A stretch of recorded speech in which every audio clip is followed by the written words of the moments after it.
The following contest is scheduled for a 2-hour time limit. Introducing first, coming from Pittsburgh, Pennsylvania, wrestling reporter and columnist Justin LaBar. And his opponent, you. Call, tweet, email because you can go one-on-one with Justin LaBar in Wrestling Reality. Right now on Trib Live Radio.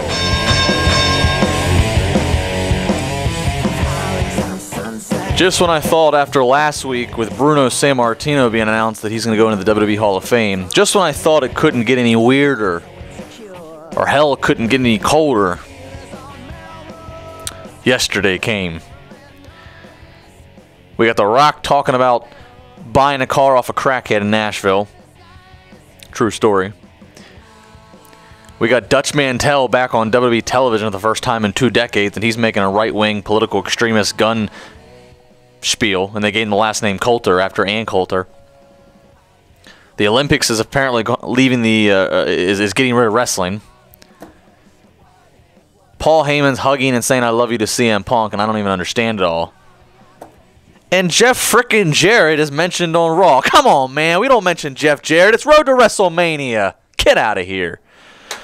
Justin LaBar here, Wrestling Reality, one-on-one with me.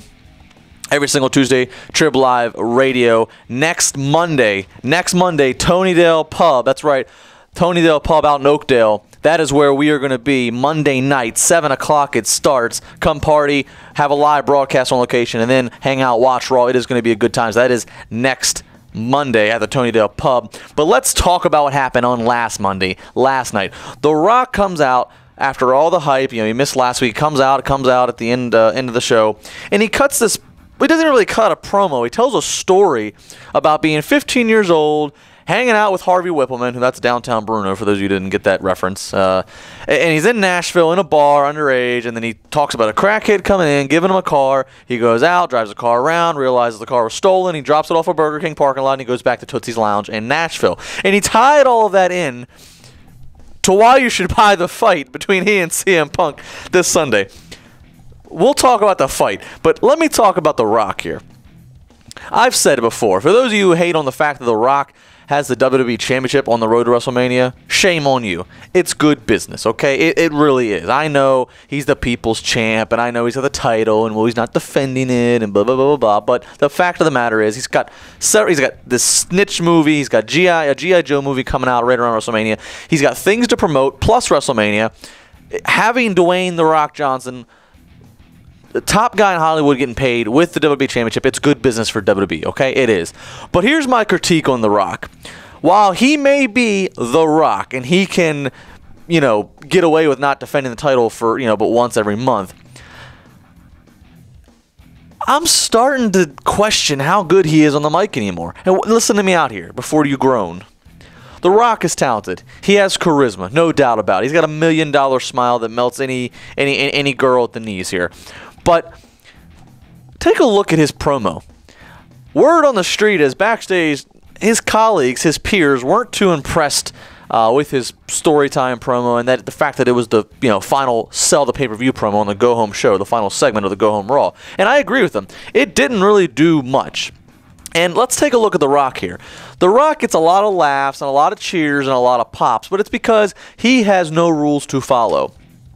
You're trying to tell me that if anybody else, heel or face, went out there and told that kind of they wouldn't be able to tell that kind of story. WWE's not going to let them talk about crackheads and being in a bar underage and talking. They wouldn't allow it. But The Rock, you can't discipline The Rock. Same reason why the Rock looks jacked as all hell. I'm not saying. I'm just saying.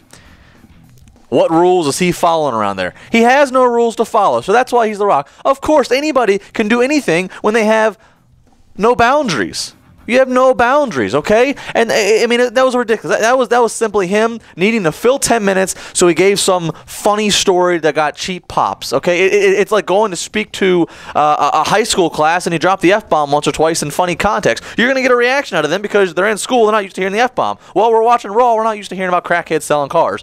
So it's the fact, all it was a cheap shock value. I don't even want to call it a promo. It's a disrespect to anybody that's ever done a promo, okay? That's all that was. All he did is he told some ridiculous story, which I'm sure he jazzed up. He could have said anything off of that. He could have turned that into The moral of this story is The Rock took that car from the crackhead. Just like, and the moral of the story is you don't want to take the first offer that comes to you. Just like you don't want to take the offering of CM Punk, Tony's the best in the world. No. I'm going to show you. He could have found any BS excuse for why he was giving that promo, and it still wouldn't have made any sense. So all I want to say is, I have defended The Rock a lot of times, and I'm still defending The Rock as WWE champion. But I want to put out there, and I want to make sure that I critique him when necessary. And this is the time to critique him, because the fact is, he has no rules to follow. It was a terrible, terrible showing. Weight on his shoulders, that is the WWE Championship. You can give me a little bit better than that of a reason to buy the fight. And again, he mentioned Jeff Jarrett. I don't want to hear nothing about Double J, Jeff Jarrett. 412-320-7925. I do want to hear from you. That's the number to call. sportstalk@tribweb.com. You can tweet me at Justin LaBar. We'll be back.